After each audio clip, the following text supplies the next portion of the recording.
মাননীয় মন্ত্রী, এত তো বলে নাই মাননীয় সদস্য। 22 নং দাবি থেকে 100 টাকা হ্রাস করা হোক। ছাড়াই প্রস্তাব দিয়েছেন, এটা আসলে অবাস্তব প্রস্তাব। মহামান্য রাষ্ট্রপতিকে অনধিক 46,737 কোটি 92 লক্ষ টাকা মঞ্জুর করা হোক। দাবি নম্বর 22-এর উপরে 32 জন মাননীয় সদস্য ছাঁটাই প্রস্তাব দিয়েছেন। আমি তাদের মধ্যে একজন মাননীয় সদস্যকে ছাঁটাই প্রস্তাব উত্থাপনের জন্য আহ্বান জানাবো। মারদিয়া মমতাজ। শুরুতে একটু ছাঁটাই প্রস্তাবটা পড়ি। প্রাথমিক ও গণশিক্ষা মন্ত্রণালয় বিষয়ে সরকারের ব্যর্থতা সম্পর্কে আলোচনা উত্থাপন কল্পে হিসাবের খাত 124 প্রাথমিক ও গণশিক্ষা মন্ত্রণালয় শিরোনামাধীন 22 নং দাবি থেকে 100 টাকা হ্রাস করা হোক।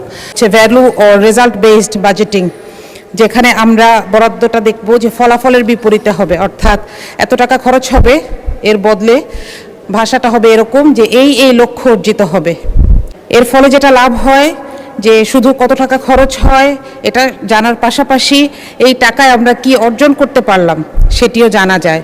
একজন শিক্ষক একটি ট্যাব, অথবা যদি আরেকটি নিয়ে বলি যে মিড ডে মিলের যে কাজটি করা হচ্ছে, সেখানে আসলে এর মাধ্যমে শিক্ষার মান কতটুকু উন্নত হলো, এটার কোনো মনিটরিং আমাদের কাছে থাকবে কিনা, আমরা জানতে পারবো কিনা, কিংবা মিড ডে মিলের মাধ্যমে শিশুদের স্বাস্থ্যের কি উন্নতি হলো এর কোনো প্যারামিটার আমাদের কাছে থাকবে কিনা, এবং সেগুলো নিয়মিত বিরতিতে সংসদে জানানো হবে কিনা, এই ব্যাপারে আমি একটি দাবি জানিয়ে রাখতে চাই। মন্ত্রী, আপনি অনুগ্রহ করে যদি সংক্ষেপে বলেন এটি গ্রহণ করা যাবে কি যাবে না, তাহলে আমরা দ্রুত এগোতে পারবো।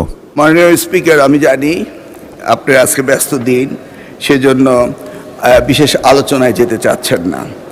100 টাকা হ্রাস করার ব্যাপারে যখন একটি মন্ত্রণালয় তার দায়িত্বহীনতা এবং দায়িত্ব অবহেলায় থাকে, তখনই প্রতীকী হিসাবে এই 100 টাকা হ্রাসের কথা বলা হয়। মাননীয় সংসদ সদস্য তিনি, এটা 100 টাকা বলা হয়েছে, মাননীয় সংসদ সদস্য তিনি যেই অভিযোগগুলি করেছেন, আমাদের সরকার মাত্র 4 মাস হতে চলল। এই অভিযোগগুলি নিশ্চিত বিগত দিনের সরকারের যেই তাদের অবহেলতা দুর্বলতা ছিল, সেগুলি এইখানে উনি তুলে ধরার চেষ্টা করেছেন। আমি ভেবেছিলাম যে এই বাজেট অধিবেশনে একমাত্র শিক্ষা মন্ত্রণালয় যেখানে সকলের দাবি এবং শিক্ষাকে সবচেয়ে বেশি গুরুত্ব দেন, সেই কারণে এখানে হ্রাসের কোনো প্রস্তাব আসবে না, তবু এসছে। আমি যদি বলি, আমাদের এই শিক্ষা মন্ত্রণালয়ে মিড ডে মিলের যে কথাটি বলা হয়েছে, সেই মিড ডে মিলের যে ত্রুটি রয়েছে, সেগুলি আমরা সবগুলি সমস্যা সমাধানের জন্য মাননীয় প্রধানমন্ত্রীর নির্দেশে আমরা প্রতিনিয়ত সেই কাজগুলি করছি।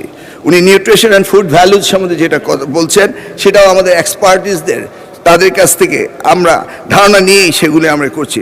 মাননীয় স্পিকার, এই শিক্ষা মন্ত্রণালয়, প্রাথমিক ও গণশিক্ষা মন্ত্রণালয় যদি আমি উত্থাপন করতে চাই বিষয়গুলো অত্যন্ত লম্বা হবে।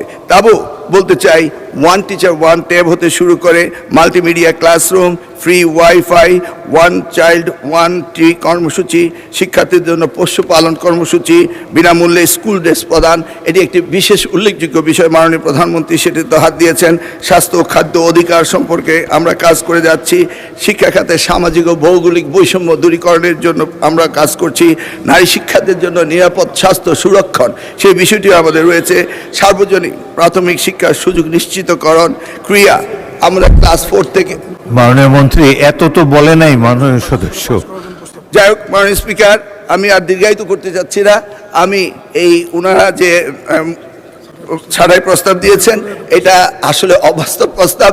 আমি এটাকে মঞ্জুর করার জন্য আপনার কাছে সবিনয় বিনোদন করছি এবং সকলের সহযোগিতা কামনা করছি। মাননীয় সদস্য মারদিয়া মমতাজ যে ছাঁটাই প্রস্তাবটি উত্থাপন করেছেন, যারা এই প্রস্তাবের পক্ষে আছেন তারা হাঁ বলুন, যারা এই প্রস্তাবের বিপক্ষে আছেন তারা না বলুন। আমার মনে হয় না জয়যুক্ত হয়েছে, না জয়যুক্ত হয়েছে, না জয়যুক্ত হয়েছে, অতএব ছাঁটাই প্রস্তাবগুলো নাকচ হলো।